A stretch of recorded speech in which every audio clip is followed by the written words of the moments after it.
Joining me right now is Fox News senior strategic analyst, chairman of the Institute for the Study of War, General Jack Keane. General, always great to see you. Thanks for being here this morning. Yeah, great being here, Maria. Well, the shipping part of this is also troubling. I want to get your take on this. The Red Sea, one of the world's most important routes for oil and fuel shipments. You've got now two shipping companies, Maersk and a German transport company, saying that it is going to halt travel and ships moving in the Red Sea because they keep getting attacked. This is going to have an impact not just on the region, but the world because of the importance of that shipping waterway, right? Oh, yeah, there's no doubt about that. I think the numbers are up to 4 or 5 companies now that are no longer going to pass through here. What this is really the entrance to the Suez Canal is what the Red Sea is. And so that's the major traffic that the Houthis are trying to block. I mean, this is going to impact the global supply chain for sure. We've got ships stalled there waiting to go through out of fear of being shot at. And then we have other ships that are going around Africa to avoid going through the Suez Canal. And what's happening here? This is Iran making certain that everyone understands their strategic objective: dominate and control the Middle East and control the flow of oil coming out of the Middle East. That has been an objective of theirs for 43 years. The Houthis are an instrument in achieving that objective and demonstrating particularly to the Arabs and the oil-producing states in the region that they can control the flow of oil out of there. That's what this is about. It's their demonstrating their leverage. Yes, are the Houthis also supporting aggression against Israel? To be sure. But this is Iran accomplishing their strategic objective. The Naval Task Force, certainly the right thing to do. But as we have said for many weeks now, Maria, it's likely not going to stop. That's a defensive action that is very appropriate. And we have plenty of precedent for doing this all the way back to the Reagan administration. Yeah. But to stop it, we need to take aggressive action against the Houthis. That means take down a massive strike against their rockets, their missiles, and their command and control. They need to pay a price and take the capability away from them.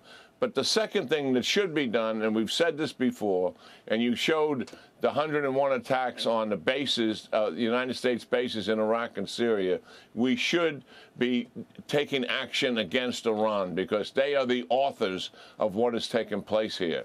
And they should pay a price for it. Central Command that oversees the region, they have plenty of targets. I'm sure they have recommended targets to the administration to take action against Iran. I believe the primary target should be the IRGC, who's controlling the Houthis and also the Iraqi and the Syrian-based militias that they support, Hamas and Hezbollah. It's all part of the same story. Well, the attacks have already impacted global trade and supply chains. You've got spiraling attacks on these merchant ships, and they're saying, we're not going to put our people through this, that they are getting attacked. And we've already seen widespread trade disruption. I think from that point alone, it's not just a regional issue. This is going to impact the global economy. So we're going to be watching that for any impact on a slowing economy as a result of this. There's just one more thing on top of upset and slowdown for this economy due to policy. But Axios is reporting that CIA Director Burns met with Qatar's prime minister and the head of the Israeli spy agency. They met in Warsaw yesterday to, quote, discuss a potential new deal to secure the release of Israeli hostages held by Hamas in Gaza. A senior Hamas official, however, said that the terrorist group has told Egyptian and Qatari negotiators that it will not resume hostage talks unless Israel stops the war in Gaza. General, what do you do here? You've got 101 attacks on U.S. troops throughout the Middle East. You've got global trade being affected, and you've got this focus on the hostages, which is what we want, but Hamas is digging in. Yeah, well, certainly there's increased pressure on Netanyahu's regime after the 3 hostages were killed by the IDF, and obviously what the IDF is accomplishing, and they're steadily and deliberately doing that. They're finishing up their operations in northern Gaza, which has been formidable for weeks. and concentrating on what is their main effort now in the Han Yunis area in southern Gaza. But they've got weeks more to go. Tens of thousands of fighters are still in cohesive organizations in Hamas inside of Gaza. But at the same time, they know the hostages are in a perilous situation, not just recently as a result of the IDF tragic mistake, but also 20 other hostages have been killed while they're in captivity with Hamas, and they haven't revealed how they were killed. So you can imagine the pressure that's on the regime to take some action. And certainly they have two objectives, and they compete against each other. One is to dismantle Hamas, and the second thing is to get the hostages out of there.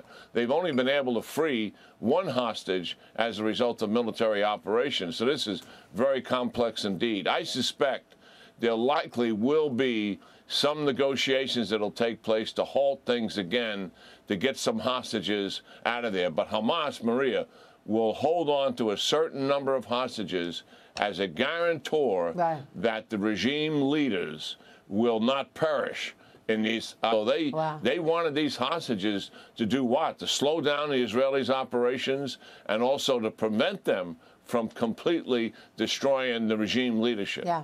What a sad situation, General. We'll be watching and talk with you along the way. We so appreciate your time. A Merry Christmas to you, General. Thank you.